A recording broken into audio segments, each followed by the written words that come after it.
Don't get me wrong, I love my setup. The dark and moody walnut on black, nighttime vibes, incredible for gaming. However, I work from home as well. And what I didn't factor in when building this setup is how dark this room is going to be all day long. But rather than just do the classic building a new gaming setup or my ultimate minimal setup, I'm going to rebuild this setup, but along the way I'm going to talk about some major tips that I have that I've learned and mistakes that I've made throughout the years of building setups. So whether you're new to this and you're building your first setup, you've been doing this for a while and you're just looking for some tips to clean up your space and make it a little bit more inspirational, or you're just coming along for the ride, here's 6 tips to help you build the perfect setup.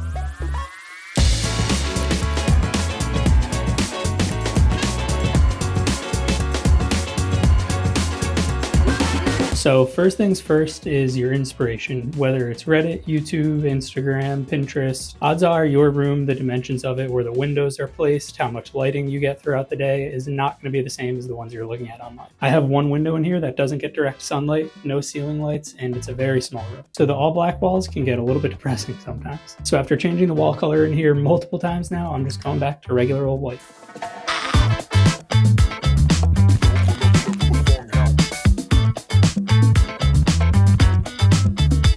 Now, if you're like me and you like to just completely nerd out over every decision possible, a really great resource for not just how to set up like an aesthetically pleasing setup, but one that's actually functional as well for your mental and physical health is the Huberman Lab podcast episode about optimizing your workspace. If you're unfamiliar, it's a podcast by Andrew Huberman. He's a scientist out of Stanford, and he goes over some really great tips on how to optimize your workspace, whether you're looking to be more creative. He talks about something like the cathedral effect, where higher ceilings and a more open space will make you think more creatively, compared to like a more closed-in space will be better for somebody that's doing more analytical work. So my thought process with going with white walls and a more minimal setup is I'll just be able to A, control the lighting a little bit better in here, and B, maybe it'll provoke more of a clean state of mind, a clean slate when I walk in every day.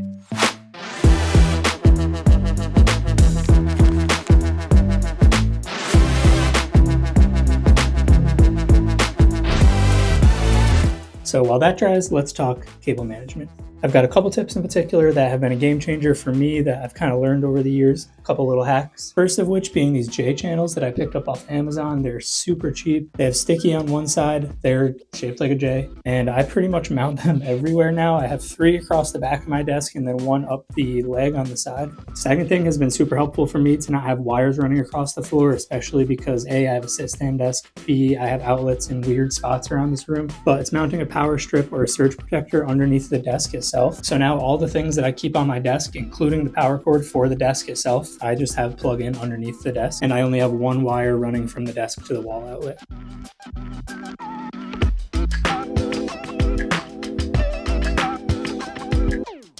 Alright, so I think I've got the desk where I want it now. I was one of those people that did not believe in the whole sit-stand desk thing. I thought it was another one of those gimmicks about living a healthy lifestyle. It was going to be awkward to stand up and work, and I just wasn't about it until I got one. I probably stand 90% of the time during the work week now. It's a rare occasion that I lower my work desk and sit. Not only does it keep me from falling asleep while working, especially after lunch, but it just keeps me more engaged, more focused, more active standing up. Now obviously that might not be the case for everybody. It was pretty awkward to get used to at first, I'm not going to lie. But once I did, it was like a really big game changer. Way more than I thought it would be. If you're looking for a good budget option, the go-to brand would probably be FlexiSpot. I see they have some for under $200 out there, which is about the same price you're going to spend if you go to IKEA and do the whole Alex drawer tabletop combo. And if you're looking for something a little bit more premium, this is from Very. And compared to my cheaper FlexiSpot one, you can tell that the extra price is well worth it. The tabletop itself is a lot higher quality. It doesn't scratch as easily or dent. The motor's quieter. It was way easier to put together when it came in. But desk is in place. Cables are pretty much managed. Now let's get some peripherals in.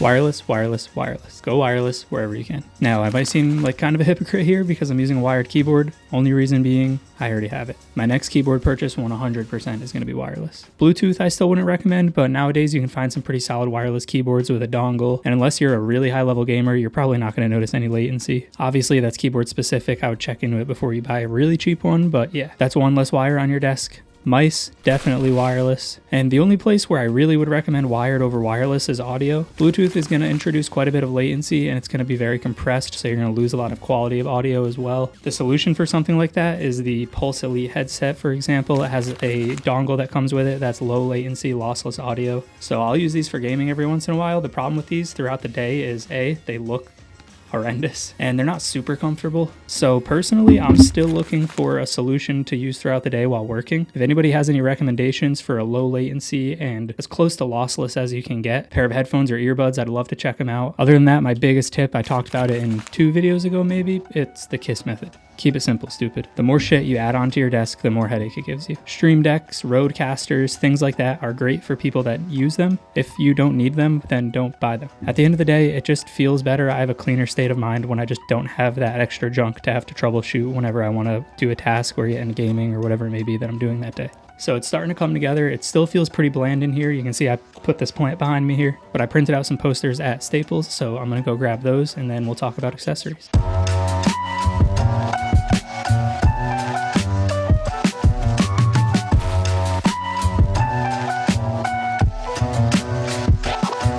Alright, so not gonna lie, poster is not what I thought it was gonna be, but that's not Staples' fault. Here's the image online, it's my own fault. I thought it was more tan overall, but it's basically just the image you see on a white background. It is what it is, we'll bring it home, try it out. If not, I can always download another one and reprint it tomorrow. If you're unfamiliar with how this works, you can print out posters at Staples. So what I've been doing is going on Etsy, downloading a PNG of something I like, usually like $5 to $10, upload it to the Staples website and print it out either that day or the next day. Yeah, pretty easy way to kind of customize your room. I know it's kind of hard to find posters out there that you might like. But anyways, I figure I'll at least get it home, put it in the frame, and then we'll see what it looks like from there.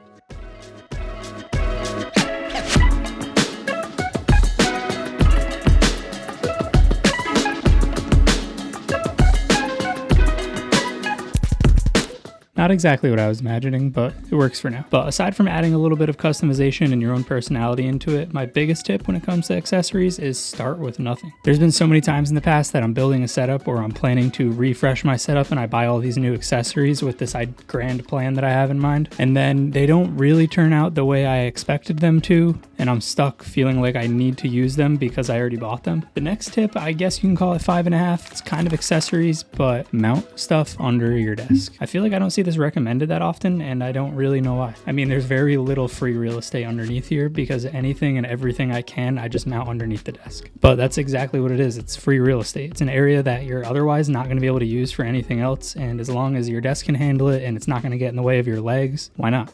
All right, the final piece to the puzzle, lighting. I don't think I realized how important it was to set up the right color temperature lights, to set them in the right places so you don't have any weird shadows, and not even just for filming, but just for sitting around in general. So to go back to that Huberman Lab podcast that I mentioned earlier, to keep a healthy circadian rhythm or your sleep-wake cycle, the lights should be as cool as possible during the day to mimic sunlight, and then warmer at night to mimic sundown and to get you to get into rest. So to solve the issue of color temperature I had in here, I ended up going with these studio lights that I normally would just use for filming, but they're perfect. They're from LumeCube, and I can control the color temperature from a remote. So right now they're at about 43 Kelvin, and then when I'm done with work for the day, when I'm starting to wind down and I switch over to my gaming setup, I put them down to, I want to say it's 35. I have it on a preset. 33. So obviously you don't need studio lights, just some lights where you can control the temperature of them from cool to warm. Side note, I would stay away from those RGB lights. I've used those in the past and they tend to use a different type of lighting for the bulbs. And when it comes down to setting like a natural color temperature, you usually get like purple whites and really yellow warm whites. Just the temperature controlled ones are usually the ones I go with. Second issue when it comes to lighting that I was encountering that I kind of already alluded to, but no sun comes directly through this window. That's why you'll see I have both my studio lights pointed up at the ceiling to kind of dissipate that light and bounce it around the room. And I wanted a little bit more diffusion than just having a bright square pointed at me all day. But those are my 6.5 tips for building a desk setup. Now let's take a look at what I've come up with.